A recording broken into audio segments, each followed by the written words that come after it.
আমি আহ, ঝিনাইদহ এসেছি এবং এটি জানার পরে অনেক নেতাকর্মী আমার সাথে সাক্ষাতের জন্য আসে মহারাজপুর ইউনিয়নে। সেখানে যারা বিএনপি করে তাদের ভিতরে একটা ভুল বোঝাবুঝি আছে। তো আজকে দুই গ্রুপেরই আমার সাথে সৌজন্য সাক্ষাৎ করার জন্য সকালবেলা আসে এবং আসার পরে তাদের ভিতরে একটা উত্তপ্ত পরিস্থিতি সৃষ্টি হয়। এবং যেহেতু থানার সামনেই আমার বাসা, সেখানে পুলিশও ছিল এবং গতকাল আরেকটি ঘটনা ঘটেছে।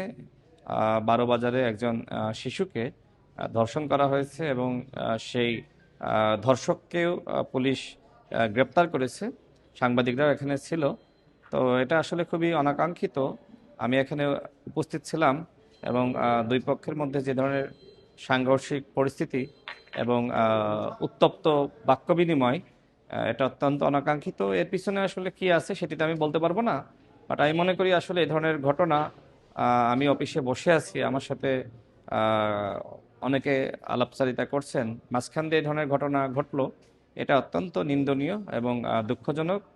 জেলা বিএনপির প্রেসিডেন্টের সাথে এই ব্যাপারে কথা হয়েছে। আশা করি আমরা নেতৃবৃন্দ বসে এর পিছনে যদি কোনো কিছু থাকে সেটা অবশ্যই বিএনপির জেলা নেতৃবৃন্দ এটা খতিয়ে দেখবে।